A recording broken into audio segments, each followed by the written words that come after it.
Vous le savez, la mode est aux rééditions de modèles ayant fait la part belle à certaines marques des années 60 et 70 principalement. Le succès de ces montres vintage nouvellement modernes est grandissant. Et vous avez pu déjà voir sur cette chaîne quelques revues de ces modèles réédités. Il y en a une dont j'ai déjà parlé qui cet été a lancé son chrono de style Paul Newman. Ce n'est pas de ce chrono que je vais parler, mais d'une autre pièce créée il y a près de 50 ans, où la mode était d'ailleurs déjà au bracelet intégré, au cadran travaillé et même au design un petit peu de style octogonal. La Nivada F77, ici dans sa version cadran bleu avec la date.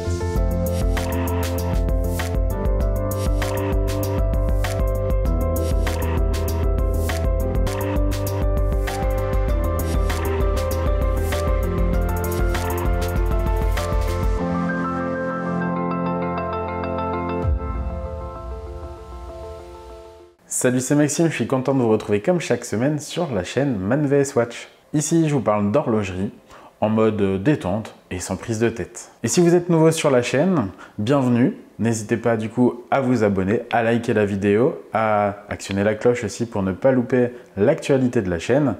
Et bon visionnage. Du coup, j'ai pu recevoir cette Nivada F77 pour vous faire cette petite revue vidéo. Et à vrai dire, moi qui me lasse un petit peu peut-être de la Tissot PRX 80, qu'on voit partout, et ben, je dois dire que j'ai adoré porter en fait cette Nivada pour cette présentation vidéo. Ça fait un petit peu un petit vent frais, on va dire, et ça fait plaisir. Il semble aussi, je pense, que je sois dans une période où les montres de plus petit diamètre semblent avoir ma préférence.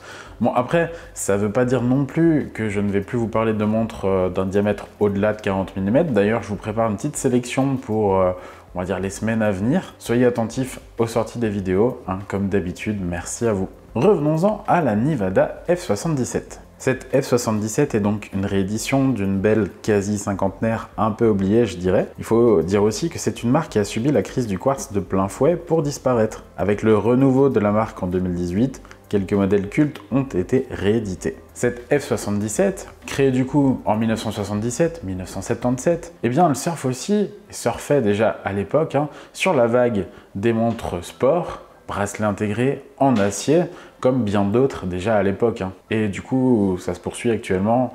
Là, on est en plein dedans. C'est vraiment la mode horlogère sur différentes gammes de prix en plus. Donc, c'est aussi ça qui est d'un côté et intéressant. On peut du coup se dire que certaines ressemblances entre marques ne sont finalement dues qu'à l'inspiration du moment et à ce qui se faisait à ce moment-là en termes de design et probablement aussi inspiré de près ou de loin par le style de Gerald Genta et forcément des lignes de la Royal Oak de chez Audemars Piguet. Pour la petite histoire concernant cette Nivada F77, la légende dit que ce serait un collectionneur qui aurait posté donc la photo de son exemplaire d'époque sur les réseaux. Assez rapidement, le succès de ce vestige des années 70, attention c'est pas péjoratif, et ce succès est plutôt au rendez-vous visiblement, et vient un petit peu taquiner les oreilles et les yeux de l'équipe de chez Nivada et de Guillaume Lédet. Guillaume Lédet dont j'ai déjà pu parler notamment dans la vidéo concernant la Vulcain Nautique Skin Diver. Je vous invite aussi à la regarder si ce n'est pas déjà fait. Nivada décide donc de rééditer en fait cette montre quelque peu oubliée et grand bien lui fasse parce que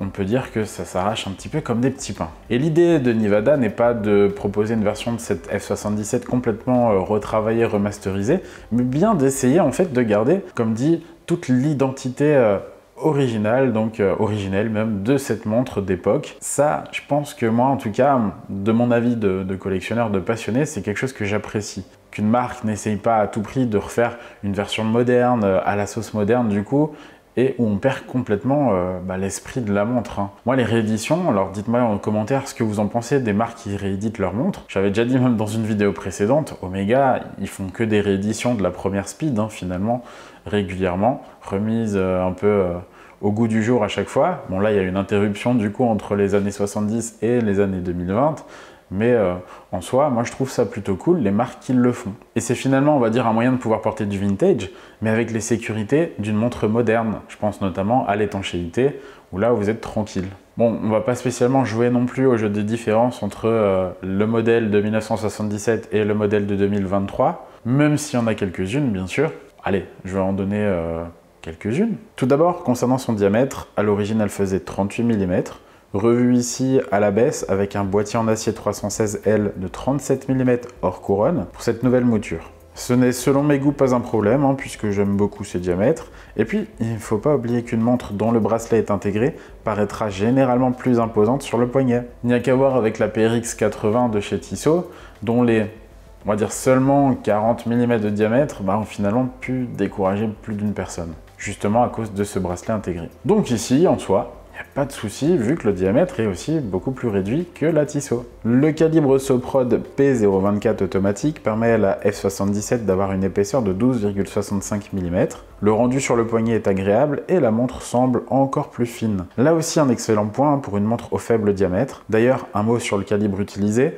Ce Soprod équipe aussi bien les versions à date que les versions sans date. Plutôt cool pour faire votre choix en tout cas. Et comme vous allez sans doute me le demander, mais pour la version sans date, non, il n'y a pas de date fantôme, il n'y a pas de position fantôme. Il s'agit vraiment de deux calibres distincts, l'un équipé de date et l'autre sans date. Contrairement à d'autres marques qui ne s'emmerderaient pas, on va dire, à faire la distinction, à faire deux calibres différents. Là, c'est vraiment le cas en fait. Sa réserve de marche est de seulement 38 heures, mais comme les ETA 28-24 ou les Sellita SW200, ça reste assez habituel pour ces mouvements battant à 28 800 alternances par heure. On va dire que c'est un point quand même assez négatif, 38 heures. Comme je le dis souvent, c'est pas assez. Actuellement, on a des standards qui sont beaucoup plus élevés. On tend vers les 60, 70, 80 heures. Le Powermatic 80, encore une fois. Oui, je parle beaucoup de la PRX 80, mais on se sent un petit peu obligé de comparer, on va dire. Et 38 heures, mince quoi. Alors oui, j'imagine qu'il faudrait peut-être par exemple baisser le nombre d'alternances par heure, comme ça a été fait du coup pour le Powermatic 80, qui est à la base un ETA 28-24-2. Donc la fréquence est passée de 28 800 à 21 600 alternances par heure pour gagner en réserve de marche. Ok. Voilà, on attend quand même, on est plusieurs à attendre un petit progrès à ce niveau-là, au niveau de la réserve de marche. Allez, je passe sur la suite, parce que sinon on va s'éterniser encore longtemps. Comment ne pas avoir l'air chic du coup en la portant en toute occasion, et vous risquerez même de vous la faire piquer de temps en temps, car son corne à corne de 45 mm, oui 45 mm, en font un gabarit idéal pour tout le monde. Et ça, 45 mm, ça fait aussi plaisir, c'est un bon point. Son design est quelque part intemporel avec ses lignes et ses courbes caractéristiques de toute une époque. Une fois passé le fait que oui, elle a une lunette octogonale et oui, elle a des têtes de vis apparentes, eh bien, on peut aussi se pencher en détail sur ce joli cadran tressé, du plus bel effet à mon avis, et surtout terriblement joueur avec la lumière. Alors selon la lumière, le cadran à motif carbone gaufré bleu peut passer par des bleus profonds, tantôt aussi sombres qu'ils peuvent être parfois clairs, et brillants au soleil. Il est disponible en 3 coloris. On connaît déjà le noir et le bleu, et tout prochainement, vous aurez aussi un coloris dans les tons bruns. Donc pareil, si ça peut vous intéresser, n'hésitez pas à aller déjà précommander votre modèle. Et toujours avec ou sans date. Je me dis parfois qu'il serait dommage de choisir une montre sans le critère de la beauté du cadran en fait. Parce que c'est comme ce que vous voyez en premier sur une montre. Alors oui, on peut très bien acheter une montre plus par rapport au mouvement qui équipe la montre. Je sais pas ce que vous allez voir, donc si le mouvement est intéressant mais que le reste de la montre ne l'est pas, clairement vous n'allez pas porter la montre à mon avis, à moins d'être masochiste. Donc là en fait, le cadran c'est vraiment le principal attrait de cette montre à mon avis, avec bien sûr le boîtier, le côté bracelet intégré, etc. Mais ce cadran, c'est vraiment ce qu'on voit au premier abord et ce qui m'a plu aussi. Je le trouve particulièrement réussi et mis en valeur par ses index et les aiguilles. Les index en applique ajoutent leur dose de relief comme il faut et leurs facettes donnent le petit peps nécessaire pour faire vivre le cadran. On est cependant loin d'avoir un cadran chargé, bien que la taille de celui-ci soit assez restreinte. Les aiguilles ont un design intéressant également lorsqu'on y prête attention. Ce sont des aiguilles bâtons, mais leurs facettes donnent l'impression qu'elles sont comme évidées sur leur longueur. En rappel, au gros index en applique à 6, 9 et 12 heures sur ma version de la F77. Version date. Il y a du Super Luminova sur les aiguilles, ainsi que des petits points aux index comme on peut retrouver sur bon nombre de montres de cette époque. À 3 heures, on a une couronne signée du logo Nivada, couronne vissée je précise, et sa taille la rend agréable à manipuler pour régler les aiguilles au-dessus de ce cadran signé Nivada à midi, accompagné du logo en applique, et à 6 heures, on retrouve le F77 et automatique en blanc. C'est plutôt discret et bien intégré, tout comme les Ladat dans son guichet à 3 heures. Et Nivada a eu la bonne idée de le faire à fond noir pour plus de discrétion, et en faisant un cadre de guichet lui aussi en harmonie avec les index, un cadre en applique. Bon ça encore une fois, le fond de guichet noir, sur un cadran en plus qui est dans les tons bleus, je pense que toutes les marques devraient le faire en fait. On a encore des fois des cadrans qui sont noirs, qui sont bleus, dans des tons sombres, et on a un fond de guichet qui est blanc. Ok, ça facilite sans doute la lecture de l'heure, mais c'est souvent moche. Alors qu'un fond noir, c'est beaucoup plus discret, parce que ça, l'intégration d'une date dans un cadran, c'est franchement pas quelque chose qu'il y a de plus facile. Alors pourquoi ne pas mettre un fond de guichet date discret qui s'intègre parfaitement dans le cadran? Et puis là, en fait, on n'a pas juste une découpe, on a vraiment les bords du guichet date qui sont habillés en applique, qui ressortent bien, ça fait fini en fait. Voilà, c'était la petite aparté au sujet des guichets date. À noter que la version d'époque, elle proposait un guichet de date et jour, que n'ont pas donc les versions actuelles. Personnellement, ça ne me dérange pas parce que ça prenait aussi plus de place sur le cadran. On peut aimer ou pas, ok, c'est une différence supplémentaire avec le modèle d'époque. Est-ce que vous auriez préféré qu'on s'en tienne vraiment à ça? Ou est-ce que du coup, le côté un peu plus épuré de cette nouvelle version vous convient mieux? Et puis si clairement vous n'avez pas du tout l'utilité d'une date, prenez la version sans date. Le traditionnel Swiss Made est tout en bas à 6 heures, c'est discret en plus qu'on l'oublierait presque. Et ça j'aime aussi car je m'en fous un peu de cette inscription et quand elle est trop visible, ça gâche tout. Pour protéger le tout, ce n'est plus un verre en acrylique comme à l'époque, mais un verre saphir double dôme, comme on les aime pour donner ce côté vintage à la montre. Il est doté d'anti-reflets et l'effet est réussi et l'identité originelle est préservée. Tout comme la couronne, le fond de boîte est vissé et comme les autres modèles chez Nivada, on a une jolie gravure avec micro-billage du logo Nivada et du modèle F77 dans sa police si caractéristique. L'étanchéité étant de 10 atmosphères, ça vous permet de l'utiliser quotidiennement, tranquillement et même de pouvoir nager avec. Quelques mots maintenant sur le bracelet intégré qui est lui aussi en acier 316L.